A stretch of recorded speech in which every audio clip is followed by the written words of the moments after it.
Well, happy Thursday this time, and welcome to another edition of From the Shore, the official online video of the Skaneateles Journal and Skaneatelesjournal.com. I am editor Jonathan Monfiletto.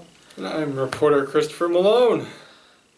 And we're here with another, I kind of said that already, but Yeah. We're here to show off this week's paper. Of course, it was Memorial Day, and Chris and I were out in full force. Chris more than me. He covered two ceremonies in Spafford on Sunday and Marcellus on Monday, and I covered the Skaneateles ceremony on Monday. What do you think, Chris? This is your first time covering Memorial Day. It's actually my first day covering Memorial Day from a different perspective. It's not an attendee or representing somebody, so it was nice to actually get into the town of Spafford as well, kind of talk to some of the residents and get to know the community a little bit better. And the 900-foot parade, I mean, it's definitely what it is, short and sweet. So it's very nice, very well done. They seem to have it down to a T. It was nice to see Catco and DeFrancisco make a stop by and say a few words. Very nice. Yeah, the Skaneateles one was always a great event. I don't really get to see the whole parade because I'm kind of staying ahead of the parade to be able to capture them when they stop at the... Not capture them and like kidnapping them, capture them in photos and story. I didn't realize the irony of that at first. But I try to stay ahead of them so I can get to the cemetery before them so I can get in position. And so I kind of walk along with the American Legion always invites... obviously, yes, members, but any residents that serve in the military to march, and many of them, wear their dress uniforms or their combat uniforms. It's always a sight to see, to see, the residents that served and the eras they served in, whether it was World War II or Vietnam or even more modern. So it was a great event, and there's always a nice tribute.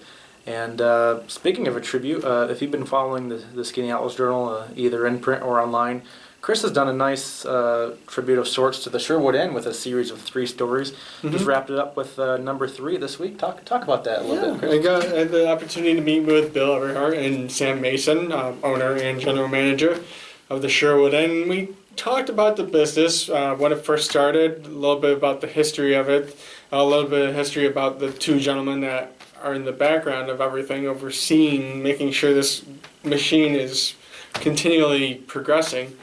And a little bit about present and hopefully future. As I said, the Sherwood can't grow physically just because of the location, but consistency, quality is what they're aiming for, and they want to be the best of the area. Yeah, kind of recap the first 2 stories too, because I thought it was a neat. I mean, maybe I'm biased because I'm Chris's boss, basically, but I thought it was a neat series because you went from starting out with Kate McKenney and talking about how they market the Sherwood based on its history, but also present times, and you kind of talked to Dan Hudson, kind of get the behind the scenes of the food. So talk about those first 2 stories. Yeah, Kate gave a great little.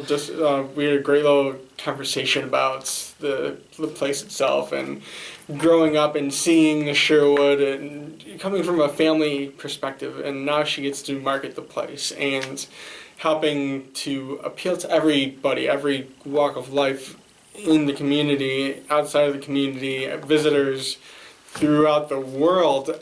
What appeals to why does the Sherwood make it so appealing?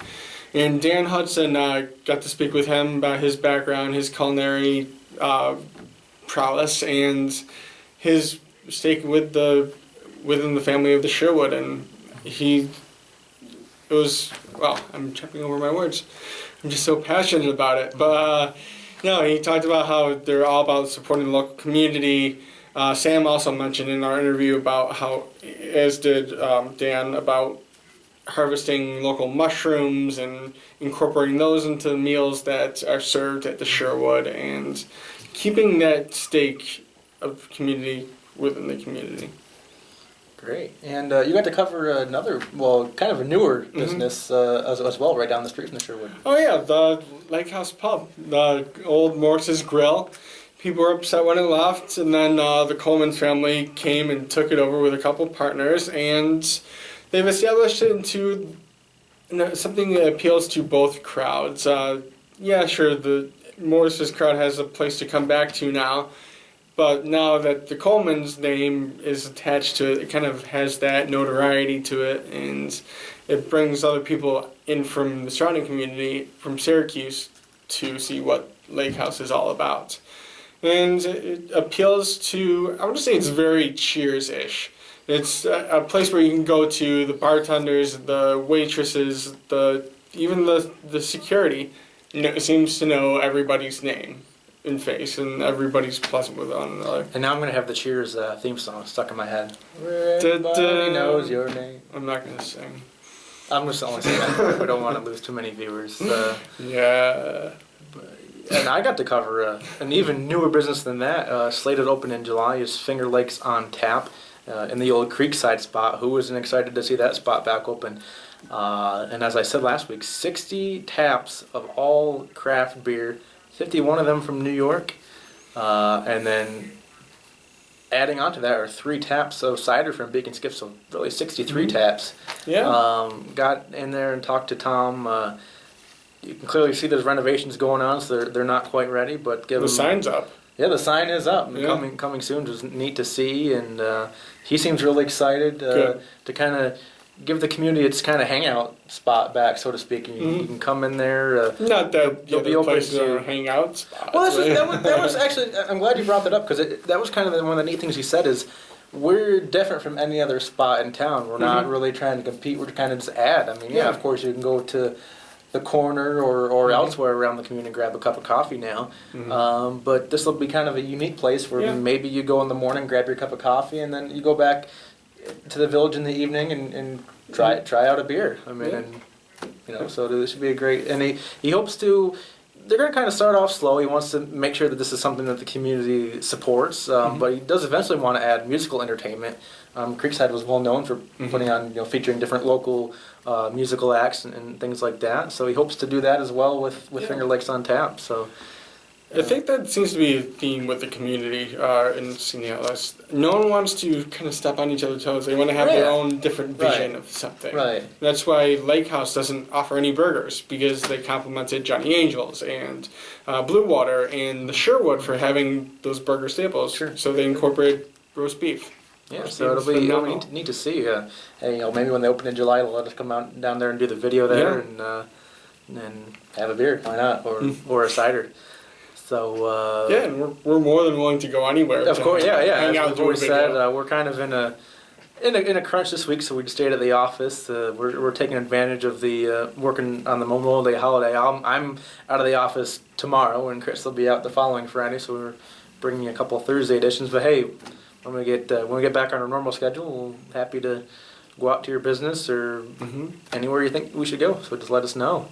What do you have coming up in next week's paper, Chris? Coming up in next week's paper. Banking off of parades. Brief and short, Marcellus's parade was so much fun to go to. EMS Bakery, which you are doing a story on. I'm hoping to. I had been in contact with Asia Murphy, and I hope to talk to her again soon. That was packed. They were selling dollar items, but one of the women on stage is a Gold Star mother. In case anybody doesn't know what a Gold Star mother is, it's a woman who lost their son or daughter in combat for any war. And Marcia Connor was honored by Senator DeFrancisco as a woman of distinction of 2015. She's one of the 62 women of distinction this year. And that story's coming up. What else do I have going on? Now, when you say 62 women, does that mean one from each county of New York? A district.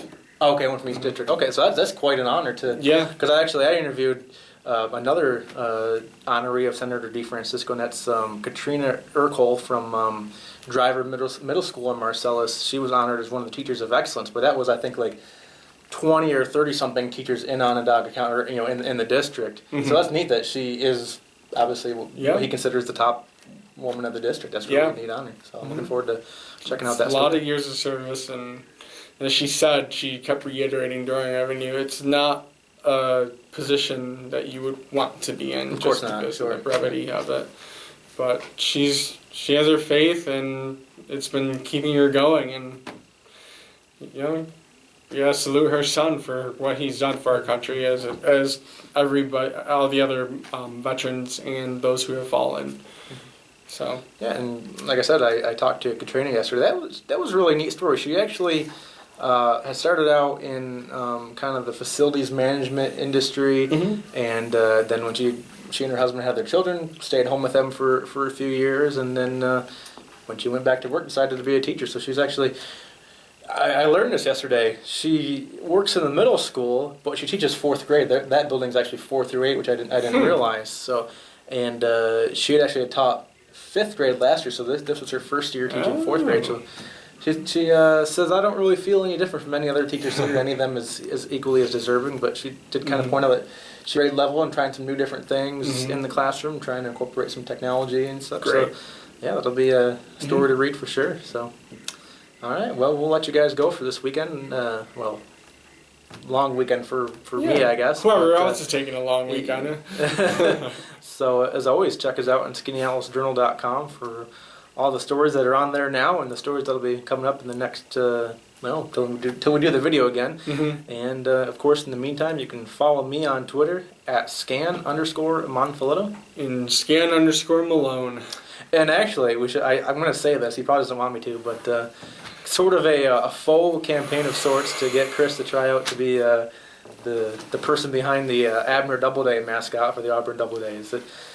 Apparently, you have to be 5'9" or above, and Chris is pretty much the only person in the office who meets that requirement. So, David's up there too. but you seem the only one that's bold enough to take on the challenge. So Yeah, we're all behind you. And Christopher Malone for Abner 2015. we don't know if Chris is actually trying it out, but maybe if we push you enough, we can persuade you. If I can't do it full time, I'd like to do a celebrity. No, that's a terrible word to use. A guest appearance. I think you're a celebrity. I'm not a celebrity. No. Oh, well, on that note, we'll see you next week. Thanks for watching.